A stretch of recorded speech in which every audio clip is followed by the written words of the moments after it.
Welcome to The Explainer. Today, we're diving into some completely fascinating data that is going to fundamentally dismantle those traditional scripts society hands us about getting rich. As we unpack these numbers together, you're going to quickly realize that the actual, real-world math of wealth is wildly different from everything we've been taught growing up. Look, it is so easy to see the ultra-wealthy on your feed and think, well, obviously the game is rigged. We just assume billionaires cheated their way to the top, found some crazy tax loophole, inherited all their cash, or just got ridiculously lucky. And when you are working yourself to the bone just to make rent, it's completely natural to feel trapped in a system that literally feels designed for you to lose. It's like you're on the outside looking in, blocked by these invisible walls.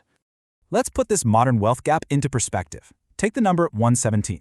Jeff Bezos has a net worth roughly 117 times $1 billion. Just think about that for a second. It's a scale of money that actually breaks our normal understanding of finance.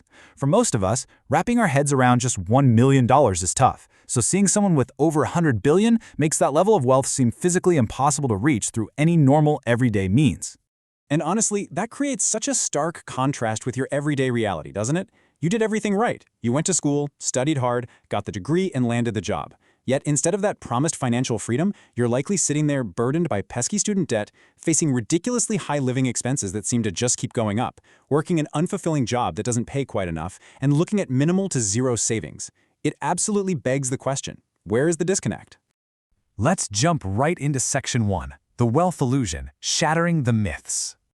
So when you actually look at recent data from WealthX on the ultra-wealthy, and by that we mean people with a net worth of $30 million or more, a genuinely surprising statistic pops up. It completely destroys that Hollywood stereotype of the corrupt trust fund elite holding all the cards. The data shows that a staggering 68% of these ultra-wealthy individuals are entirely self-made. 68%. That means the vast majority of them started without massive inheritances. What really drives this point home is looking at the backgrounds of these self-made successes. Many of these household names started with absolutely nothing. Howard Schultz grew up in a housing project in Brooklyn. Oprah Winfrey was born into severe poverty in rural Mississippi. Elon Musk, Sarah Blakely, Warren Buffett, they built their empires from the ground up. Seeing this makes you realize something pretty profound. They must have tapped into a fundamental equation about money and value that simply isn't taught in our standard classrooms. Which brings us to Section 2, the broken money equation. Okay, here is the standard equation most of us inherit from society. And you know what? It is completely two-dimensional. We are taught that money basically just equals the salary you earn from trading your hours at a standard job. You put in the time, you get the cash. For instance, earning 20 bucks an hour for a standard 40-hour work week. It feels safe, right? It feels predictable. But this formula is actively draining your absolute most precious resource, your time. And there's a massive hidden mathematical flaw in how it operates.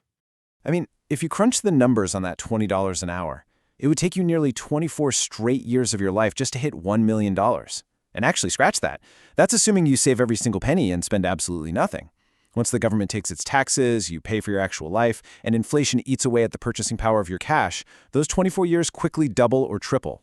You are literally trading an irreplaceable resource, your lifespan, for a severely capped upside. So, let's look at Section 3, the true source of wealth. To escape this brutal mathematical trap, we need a major paradigm shift. Instead of trading time, we have to look at perceived value.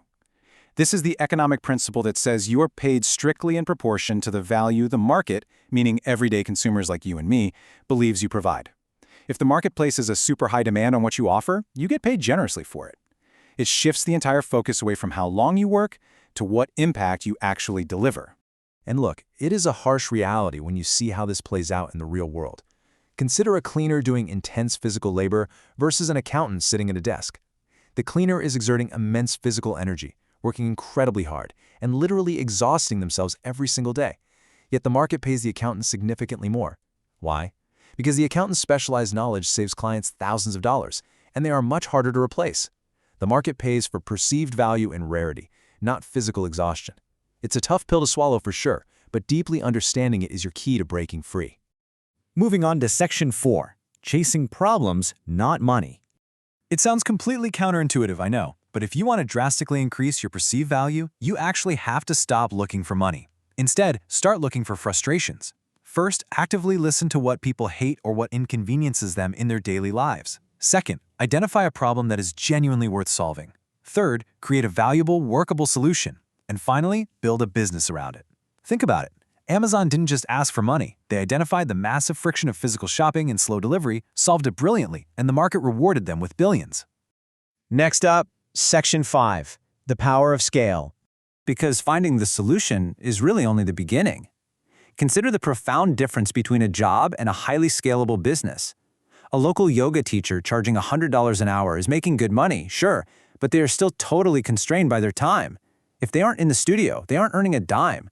It's essentially a well-paying job disguised as a business. But what if that teacher records an online yoga class that runs 24/7, that reaches people globally, offering infinite scale without requiring their constant physical presence? That is exactly how you detach your income from your time. When you map out how this scaling process works, it's pretty fascinating. Year 1 is all about grinding to build that scalable solution. By year 3, you're deeply focused on implementing automation, software systems, and outsourcing so the whole thing runs like a machine without you. Eventually, this can lead to a massive acquisition event, just like Instagram selling to Facebook for $1 billion, or PayPal selling to eBay, which notoriously put $165 million straight into Elon Musk's pocket. You build it once, you scale it infinitely, and you reap the rewards. Which brings us to our final part, Section 6, the ultimate goal. Time. As wealth authors like MJ DeMarco point out, you hit this profound realization once you truly grasp this process. Money is ultimately just a piece of paper, or a digital number sitting on a glowing screen. Its value only exists because of our shared societal belief in it. The paper money itself was never the actual prize you were after. It's literally just a tool, a vehicle to get you somewhere much, much more important. Because the real destination is and always was freedom. It's that incredible peace of mind where you aren't stressing over next month's rent. It's the ability to pursue your passions without asking some boss for permission to take a Tuesday off.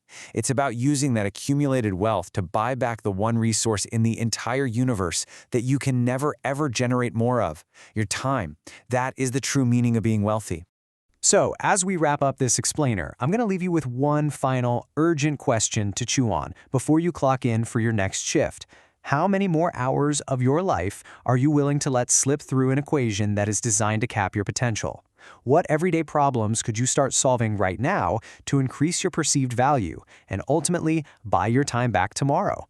Thanks so much for joining me on this deep dive, and I'll catch you on the next explainer.